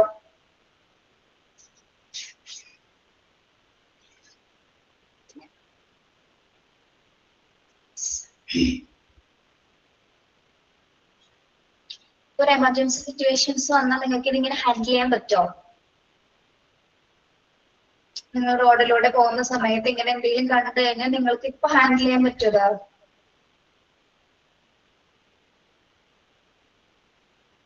പറ്റില്ലേ? പിന്നെ നമ്മൾ എന്തിനാ ഹോസ്പിറ്റൽ അഡ്മിനിസ്ട്രേഷൻ പഠിക്കുന്നത്? പറ്റും, പറ്റണേ. ബേസിക് കുറച്ച് കാര്യങ്ങൾ എന്ത് ചെയ്യണമെന്ന് ഒരു ഐഡിയ ഇട്ടില്ലേ? അറിയാത്തവരുണ്ടാവും, ചിലപ്പോൾ അറിയുന്നവരുണ്ടാവും. അങ്ങനെ ചെയ്യണം എന്നാണ് പറയുന്നത് കേട്ടോ. കാരണം നമ്മൾ തന്നെ ഒരാളുടെ ജീവൻ രക്ഷപ്പെടാൻ രക്ഷപ്പെടട്ടെ.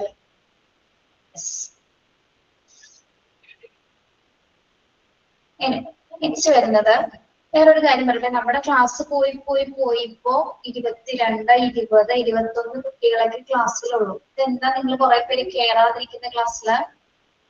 എത്രത്തോളം സ്റ്റുഡൻസ് ഉണ്ടായിരുന്നതാണ് ക്ലാസ്സില്? എന്ത് പറ്റിയത്?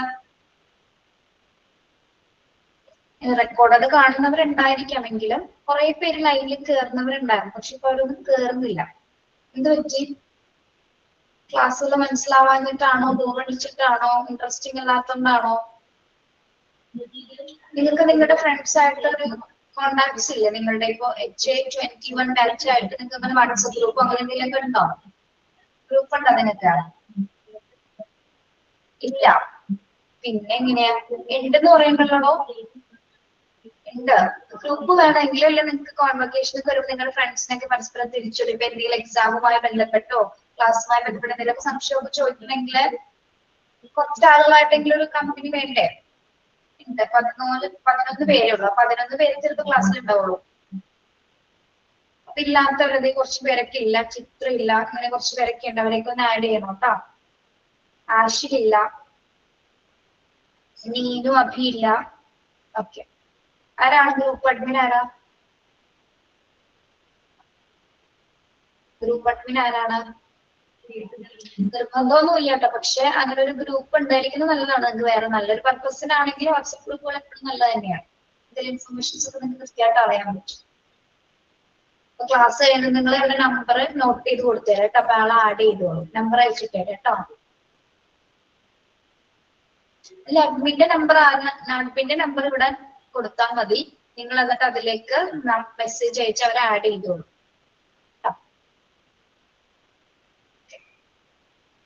അപ്പൊ ഏകദേശം 1-2 മൊഡ്യൂൾ തീർന്നിട്ട് നമുക്ക് എക്സാം ഒക്കെ ആവും. നിങ്ങൾക്ക് മര്യാദ പഠിക്കുകയൊക്കെ ഉണ്ട്. അപ്പൊ കമ്പൈൻ സ്റ്റഡി ഒക്കെ ചെയ്താൽ കുറച്ചുകൂടി നല്ലതായിരിക്കും.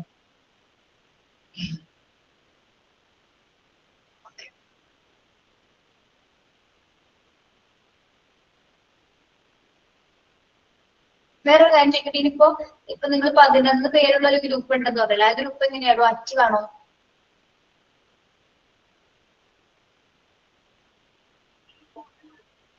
അതെ, കുഴപ്പമില്ല. നിങ്ങൾ നല്ല ഫ്രണ്ട്സ് ഒക്കെ ആയോ?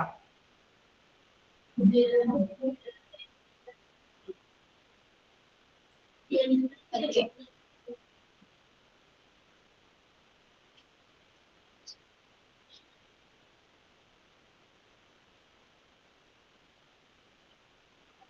ശരി, ഇത് നമ്മൾ നോക്കുന്നത് ഇവിടെ നമ്പറൊക്കെ കൊടുത്തിട്ടുണ്ട്, ആരാന്ന് വെച്ചാൽ ആഡ് ചെയ്തോളൂ കേട്ടോ. ഇനി നമ്മൾ നോക്കുന്നത് ക്രൂയിങ് ആണ്. ആംബുലൻസ് ക്രൂയിങ്. ക്രൂയിങ് എന്ന് പറയുന്ന ആരാണ്? ക്രൂയിങ് മെമ്പേഴ്സ് എന്ന് പറയില്ല നമ്മള്. ആംബുലൻസ് ക്രൂ മെമ്പേഴ്സ് എന്ന് പറയുന്ന ആരാണ്? ഓ, നമ്പർ അയച്ചുകൊണ്ടിരിക്കുക. കഴിഞ്ഞോ? ആംബുലൻസിനകത്ത് വർക്ക് ചെയ്യുന്ന സ്റ്റാഫ്സുകളാണ് അല്ലെ, ആരൊക്കെ ആയിരിക്കും എന്നാണ്. അപ്പൊ ഓരോ നമ്മൾ പഠിച്ച പോലെ ഓരോ ആംബുലൻസിന്റെ ലെവൽ അനുസരിച്ചിട്ടായിരിക്കും അതിൽ സ്റ്റാഫുകൾ ഉണ്ടാവും അല്ലെ. എയർ ആംബുലൻസിൽ കുറച്ചും കൂടി ടെക്നിക്കൽ ആയിട്ടുള്ള സ്റ്റാഫുകളായിരിക്കും. നോർമൽ ആംബുലൻസിൽ എന്താണ്, സാധാരണ എമർജൻസി ആംബുലൻസിൽ അതിനനുസരിച്ചുള്ള ക്വാളിഫിക്കേഷൻസ് കുറഞ്ഞവരായിരിക്കും. Okay, yes. അപ്പൊ ഏതൊക്കെ ക്രൂ മെമ്പേഴ്സ് ആണ് ആംബുലൻസിൽ ഉണ്ടെന്നാണ് നോക്കാം. അയ്യോ, ടീച്ചറിന്റെ നമ്പർ തരാൻ പറ്റില്ല, നമുക്ക് ഇവിടുന്ന് കൊടുക്കരുത് ഇൻസ്ട്രക്ഷൻ ഉണ്ട് കേട്ടോ.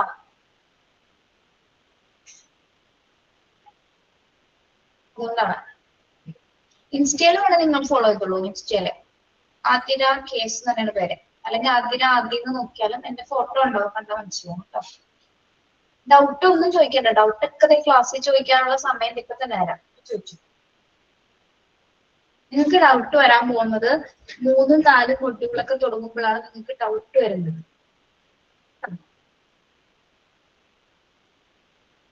The crew members നോക്കാട്ടോ. There are different level of qualification that the ambulance crew may hold, from holding the formal qualification to having a fully qualified doctor on board. Most ambulance service require at least 2 crew members to be on every ambulance, 1 to drive and 1 to attend to the patient. Okay, നമ്മുടെ common ആയിട്ട് ഓരോ ആംബുലൻസിൽ 2 പേരെ കാണാറുണ്ട് അല്ലെ. അതായത് ആംബുലൻസിന്റെ level അനുസരിച്ചിട്ടായിരിക്കുള്ളൂ നമ്മൾ അതിന്റെ ക്വാളിഫിക്കേഷൻസ് കൊടുക്കുന്നത്. ബേസിക് ലൈഫ് സപ്പോർട്ട് ആംബുലൻസിൽ അല്ലെങ്കിൽ കാർഡിയാക് ലൈഫ് സപ്പോർട്ട് ആംബുലൻസിലൊക്കെ ആരൊക്കെ ഉണ്ടായിരിക്കും? സാധാരണ ഡ്രൈവറും അല്ലെങ്കിൽ ഒരു അറ്റൻഡന്റും മാത്രമായിരിക്കും ഉണ്ടായിരിക്കുക. കാർഡിയാക് ആംബുലൻസിലൊക്കെ അല്ല, രജിസ്റ്റേർഡ് നഴ്സോ എമർജൻസി ടെക്നീഷ്യൻസ് ഒക്കെ ആയിരിക്കും അതിലുണ്ടായിരിക്കുക അല്ലെ. ഇപ്പൊ വേണമെങ്കിൽ പേഷ്യൻസിന്റെ നില ഗുരുതരമാവാനുള്ള സാധ്യത ഉള്ളതുകൊണ്ട് എന്താണ്, ടെക്നിക്കൽ ആയിട്ട് സ്കിൽഡ് ആയിട്ടുള്ളവർ മാത്രമായിരിക്കും, ഈ പാരാമെഡിക്സുകൾ ഫിസിഷ്യൻസ് ഒക്കെ ഉണ്ടെങ്കിലായിരിക്കും അത്തരം ആംബുലൻസ് വരുന്നത്. ഇവിടെ കോമൺലി കാണുന്നത് മോസ്റ്റ് ആംബുലൻസ് സർവീസസ് നമ്മൾ 2 ക്രൂ മെമ്പേഴ്സിനെ കാണാം അല്ലെ. ആരൊക്കെയാണ്? ഒന്ന് ഡ്രൈവർ ഉണ്ടായിരിക്കും, ഒന്ന് പേഷ്യന്റിനെ അറ്റൻഡ് ചെയ്യുന്ന ഒരു അറ്റൻഡർ ഉണ്ടായിരിക്കും അല്ലെ. Most ambulance service require at least 2 crew members to be on every ambulance. ആരൊക്കെയാണ്? 1 to drive, ഒന്ന് ഡ്രൈവ് ചെയ്യുന്ന ഒരു ഡ്രൈവർ ഉണ്ടായിരിക്കും, ഓപ്പറേറ്റർ ഉണ്ടായിരിക്കും, പിന്നെ പേഷ്യന്റ് അറ്റൻഡ് ചെയ്യുന്ന ഒരാളുണ്ടായിരിക്കും. അങ്ങനെ 2 പേരല്ലേ നമ്മൾ കോമൺലി കാണാറുള്ളത് നോർമൽ ആംബുലൻസിലെ. പറയാറില്ലേ?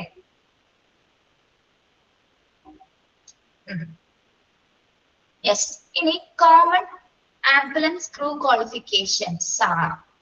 ഈ കോമൺ ആയിട്ടുള്ള ആംബുലൻസ് ക്രൂ മെമ്പേഴ്സിന്റെ ക്വാളിഫിക്കേഷൻസ് എന്തൊക്കെയാണെന്നാണ് പറയുന്നത്. അപ്പൊ ഫസ്റ്റ് റെസ്പോണ്ടർ ആദ്യം നോക്കാം നമുക്ക്.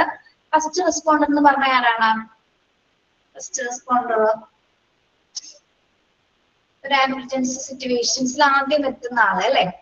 A person who reaches first at the scene of an incident, then and whose job is to give early critical care such as cardiopulmonary resuscitation, CPR, or applying an automated external defibrillator.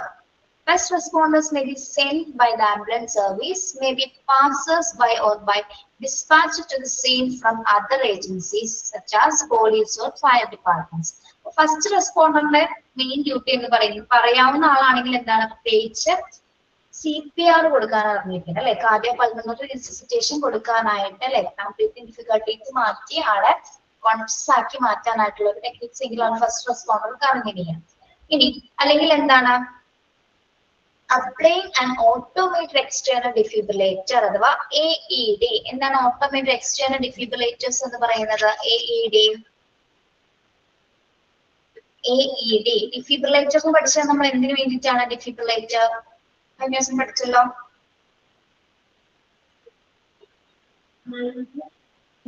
First aid തന്നെയാണ്. അതുപോലെ first എയ്ഡിൽ വരുന്നത് അതായത് നമ്മള് defibrillator ഉപയോഗിച്ചുകൊണ്ട് എന്താണ് ഹാർട്ടിനെ പ്രത്യേകിച്ച് sudden cardiac arrest ഒക്കെ വന്ന പേഷ്യൻസ് ആണെങ്കിൽ എന്താണ് എത്രയും പെട്ടെന്ന് ഹാർട്ടിന്റെ പ്രവർത്തനം റീസ്റ്റാർട്ട് ചെയ്യുന്നതിന് വേണ്ടി നമ്മൾ ഓട്ടോമേറ്റഡ് എക്സ്റ്റേണൽ ഡിഫിബ്രിലേറ്റേഴ്സ് ഉപയോഗിച്ചുകൊണ്ടായിരിക്കുള്ളൂ ഹാർട്ടിന്റെ പ്രവർത്തനം റീസ്റ്റാർട്ട് ചെയ്യുന്നത്. ഓക്കെ, ഇനി ഇത് മാത്രമല്ല may be passes first responder may be send by the ambulance service. First responder ആയിരുന്നു ആംബുലൻസ് സർവീസസിനെ അറിയിക്കുന്നത്. അതോടൊപ്പം തന്നെ എന്താണ് may be dispatched to the scenes from other agencies. ഇനി ആ ക്രിട്ടിക്കൽ സ്റ്റേജസ് എങ്ങനെയാണ് നോക്കിയിട്ട് നമ്മൾ അതർ ഏജൻസീസിന് എത്രയും പെട്ടെന്ന് ഇപ്പൊ ഒരു തീപിടുത്തം ആണെങ്കിൽ നമ്മൾ എങ്ങോട്ടായിരിക്കും വിളിക്കുന്നത്? എക്സ്റ്റേണൽ ഫയർ ഒക്കെ നടക്കുന്നെങ്കിൽ നമ്മൾ അതിനോടായിരിക്കും വിളിക്കുന്നത്. പോലീസിലോ അല്ലെങ്കിൽ ഫയർ ഡിപ്പാർട്ട്മെന്റ്സിലേക്ക് നമ്മൾ അതിലെ ഫയർ ഡിപ്പാർട്ട്മെന്റ്സിലേക്ക് വിളിച്ച് നമ്മൾ ഏത് തരം ആക്സിഡന്റ് ആണ് അവിടെ നടന്നിരിക്കുന്നത് എന്നുള്ളത് കൃത്യമായിട്ട് അവർ അറിയിക്കും. ഓക്കെ, ഈ ഒന്നിൽ കൂടുതൽ ആൾക്കാർ കാണോ അല്ലെങ്കിൽ ഒരാൾക്കാണെങ്കിൽ എന്താണ് നമ്മൾ എത്രയും പെട്ടെന്ന് തന്നെ ഫയർ ഡിപ്പാർട്ട്മെന്റ്, ഒരു വീട്ടിലൊരു മുറി മാത്രം നിന്ന് കത്തുവാണെങ്കിൽ എന്താണ് നമ്മൾ ഫയർ ഡിപ്പാർട്ട്മെന്റ്സിൽ എത്രയും പെട്ടെന്ന് അറിയിക്കുന്നതായിരിക്കും. Okay, yes. അപ്പൊ ഫസ്റ്റ് റെസ്പോണ്ടർ എന്ന് പറയുന്നത് ആരാണ്? ആ സീനിൽ ആദ്യം എത്തുന്ന ഇൻസിഡന്റിൽ ആദ്യം എത്തുന്ന ആളാണ് അദ്ദേഹം. എന്തൊക്കെ ക്വാളിഫിക്കേഷൻസ് വേണം? പ്രത്യേകിച്ച് ഒരു CPR കൊടുക്കാൻ അല്ലെങ്കിൽ AED മെഷീൻസിന്റെ ഡെഫിബ്രിലേറ്റേഴ്സ് ചെയ്യാനായിട്ട്. ഡെഫിബ്രിലേറ്റർ കണ്ടിട്ടില്ലേ നമ്മള് റീസ്റ്റാർട്ട് ചെയ്യുന്ന കണ്ടിട്ടില്ലേ? ഇങ്ങനെ ഒരു വലിയ കട്ടയായിരിക്കുള്ളൂ. പിക്ചർ ഒന്ന് നോക്കിയാൽ മതി കേട്ടോ. ആ കട്ട വെച്ചിട്ട് എന്താണ് നമ്മളിങ്ങനെ ഹാർട്ടിന്റെ അവിടെ ഇങ്ങനെ പ്രസ് ചെയ്തതിനനുസരിച്ച് എന്താണ് ഹൃദയം അതിനനുസരിച്ച് റീസ്റ്റാർട്ട് ചെയ്യും. ഓക്കെ,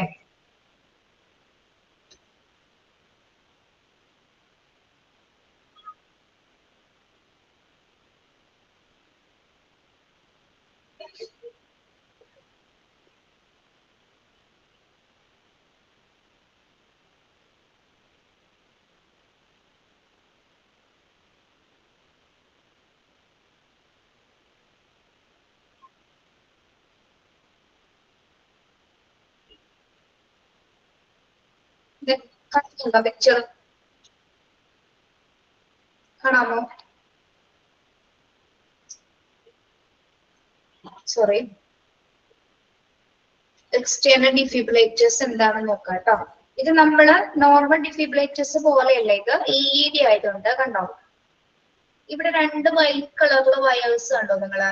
ഈ രണ്ട് വൈറ്റ് കളേഴ്സ് എന്താണ് നമ്മളുടെ ചെസ്റ്റിന്റെ ഭാഗത്ത് കണക്ട് ചെയ്തിട്ടാണ് ഇത് ഉപയോഗിക്കുന്നത്. ഓക്കെ, അതെ ഇവിടെ ആയിരിക്കും ഈ യെല്ലോ കളറിൽ കാണിക്കുന്നതായിരിക്കും അതിന്റെ ഓപ്പറേറ്റിംഗ്സ് ഒക്കെ വരുന്നത്. ഓക്കെ, ഇത് എക്സ്റ്റേണൽ AED ഡിഫിബ്രിലേറ്റേഴ്സ് ആണ്. മറ്റത് എങ്ങനെയാണ്? നോർമൽ ഡിഫിബ്രിലേറ്റേഴ്സ് കണ്ടിട്ടുണ്ടോ?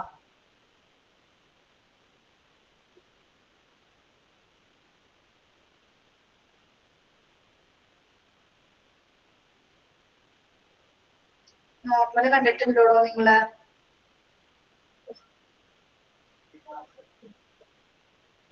ക്ലാസ്സിലാണെങ്കിൽ ചോക്കൊക്കെ എടുത്ത് ഇങ്ങനെ അറിയായിരുന്നു. ഇവിടെ എന്ത് ചെയ്യാനാണ്?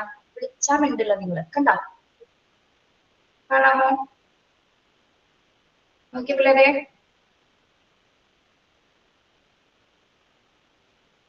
കണ്ടോ? ഇതാണ് നമ്മുടെ ഡിഫിബ്രിലേറ്റേഴ്സ് നോർമലി അല്ലെ. മറ്റത് എന്താണ്? AED ഡിഫിബ്രിലേറ്റർ, അതായത് ആംബുലൻസിനകത്ത് ഉണ്ടായിരിക്കുന്ന എക്യുപ്മെന്റ്സ് ആണ്. ഓക്കെ, ഇത് കണ്ടിട്ടുണ്ടല്ലോ. ഇത് വെച്ച് ഇങ്ങനെ പ്രസ് ചെയ്യുമ്പോഴാണ് ഹാർട്ടിന്റെ പ്രവർത്തനങ്ങൾ റീസ്റ്റാർട്ട് ആവുന്നത്. ഓക്കെ, ക്ലിയർ ആണല്ലോ? ക്ലിയർ ആയിട്ട് കാണാലോ? രാജാറാണി സിനിമ കാണുന്നവർക്ക് അറിയാൻ പറ്റും. ഓക്കെ,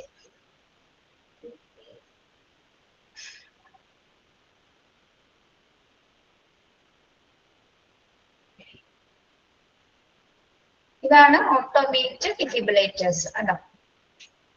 ഈ കാണുന്ന വൈറ്റ് ഇതാണ് നമ്മുടെ ഹാർട്ടിന്റെ അവിടേക്ക് കണക്ട് ചെയ്യുന്നത്.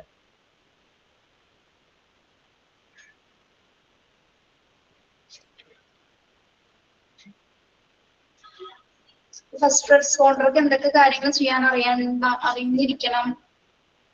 ഇതൊക്കെ അറിഞ്ഞിരിക്കണം. CPR കൊടുക്കാനും AED ഡിഫിബ്രിലേറ്റേഴ്സ് ഉപയോഗിക്കാനായിട്ട് അറിഞ്ഞിരിക്കണം അല്ലെ. ദെൻ മറ്റ് അതർ ഏജൻസീസിനെയും അല്ലെങ്കിൽ എമർജൻസി സർവീസസിലേക്ക് വിളിച്ചറിയിക്കുന്നത് ഫസ്റ്റ് റെസ്പോണ്ടർ ആയിരിക്കും. ഇനി ആംബുലൻസ് ഡ്രൈവറുടെ ക്വാളിഫിക്കേഷൻ എന്താണ്? ആംബുലൻസ് ഡ്രൈവറുടെ some service employs staff without any qualification of just basic first training, whose work is to simply drive to the vehicle. Ambulance drivers may also have training in using the radio and knowing where medical supplies are stored in the ambulance.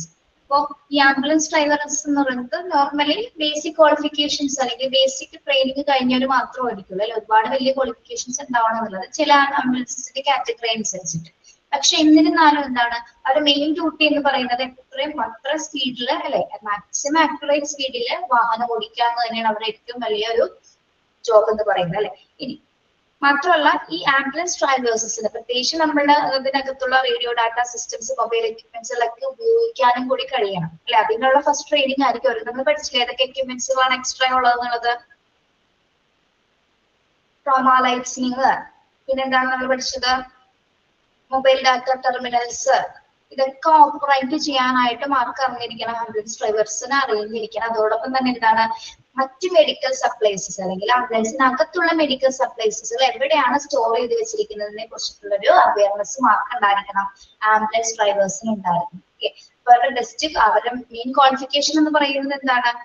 നല്ല രീതിയിൽ ആ വാഹനം ഓടിക്കാൻ, ambulances നല്ല രീതിയിൽ drive ചെയ്യാന്ന് തന്നെയാണ്. അവർക്ക് അധികം സിറ്റുവേഷനിൽ ബേസ്ഡ് ആംബുലൻസിന്റെ കാറ്റഗറി ബേസ്ഡ് നമ്മൾ ABCD എന്ന് പറഞ്ഞില്ലേ, അതേപോലെ അതിനനുസരിച്ചിട്ട് ആംബുലൻസ് ഡ്രൈവേഴ്സിന് വ്യത്യാസം ഉണ്ടായിരിക്കും. പക്ഷെ എന്നിരുന്നാലും എന്താണ് അവർക്ക് അതിനകത്ത് ഉപയോഗിക്കുന്ന എല്ലാ റേഡിയോ ഡാറ്റ സിസ്റ്റംസും കമ്പ്യൂട്ടർ അസിസ്റ്റഡ് ഫംഗ്ഷൻസ് ഒക്കെ കൈകാര്യം ചെയ്യാനായിട്ട് അറിഞ്ഞിരിക്കുകയും വേണം. മാത്രമല്ല ആംബുലൻസിനകത്ത് എന്തൊക്കെ മെഡിക്കേഷൻ സപ്ലൈസസ് ഉണ്ട്, അതൊക്കെ എവിടെയാണ് വെച്ചിരിക്കുന്നതിനെ കുറിച്ചിട്ടുള്ള ഒരു ധാരണയും അവർക്ക് ഉണ്ടായിരിക്കണം. ഓക്കെ, ഏതൊക്കെയാണ് ആംബുലൻസ് ഡ്രൈവേഴ്സിന് പ്രധാനമായിട്ട് അവർ അറിഞ്ഞിരിക്കേണ്ട കാര്യങ്ങൾ എന്ന് പറഞ്ഞു. ഓക്കെ, ബാക്കി അടുത്ത് നമുക്ക് നെക്സ്റ്റ് ക്ലാസ് എടുക്കാം കേട്ടോ.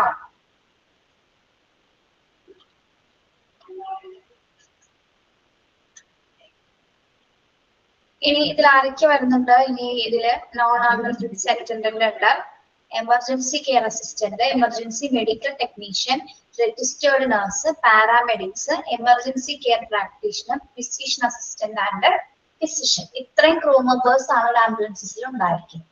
ഓക്കെ, അത് എല്ലാം തന്നെ എന്താണ് based on the care of ലെവലിനനുസരിച്ചിട്ടായിരിക്കുള്ളൂ നമ്മൾ ഓരോ ക്രൂ മെമ്പേഴ്സ് അതിൽ ആഡ് ചെയ്യുന്നത്. Okay,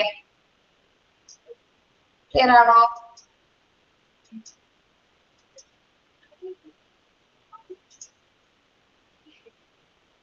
yes.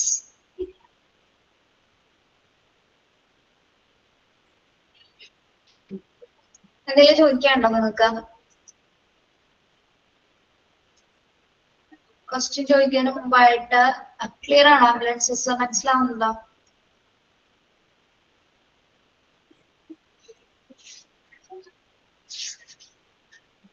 പോയോ? ഉണ്ട്, ചോദിച്ചോളൂ.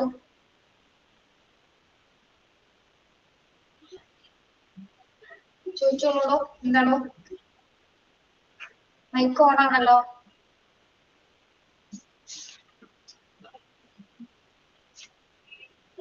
മൈക്ക് ഓൺ അല്ലേ?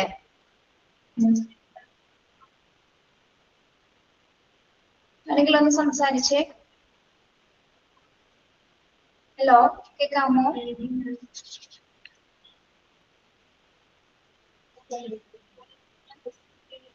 ഓൺ ആണല്ലോ, അവിടെ നോക്കിയടോ. ഹലോ, ഇപ്പോ ഓണായി മാം. ആ, എന്താണോ ചോദിക്കാനുള്ളത്? ആരാണ്?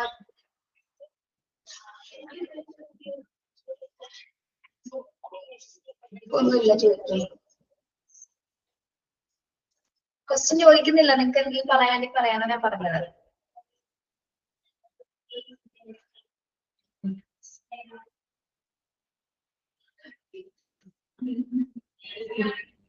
ഇത് നല്ല പിള്ളേരാണ്, നോക്കി ഒന്നും ചോദിച്ചാൽ മിണ്ടൂല, ഒക്കെ മിണ്ടാതെ കേട്ടോളൂ.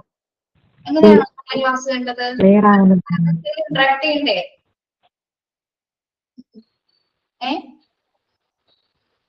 ക്ലാസ് എവിടെയാണ് നടക്കുന്നത്? ഇവിടെയാണ് നടക്കുന്നത്?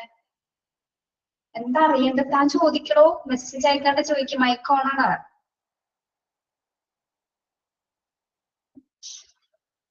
നോർത്ത് പറവൂർ, എറണാകുളം. മിണ്ടൂല, ശബ്ദം എടുത്തിരിക്കുക, മെസ്സേജ് മാത്രമായിക്കോളൂ. നിങ്ങളുടെ ക്ലാസ്സിൽ നിങ്ങൾക്ക് മിണ്ടിക്കൂടെ? നിങ്ങൾക്ക് സംസാരിച്ചൂടെ? Okay teacher. എങ്ങനെയുണ്ട് ഇതുവരെയുള്ള ക്ലാസ്സുകൾ? ബാക്കി ടീച്ചേഴ്സിന്റെ അല്ലെങ്കിൽ ഇതുവരെ സ്മാർട്ട് സ്റ്റഡിയുടെ യാത്രകളിൽ എങ്ങനെയുണ്ട് നിങ്ങൾക്ക്? ക്ലാസ്സുകളൊക്കെ എങ്ങനെ പോകുന്നു? നന്നായിട്ട് പോകുന്നു മിസ്. മനസ്സിലാവുന്നില്ലേ?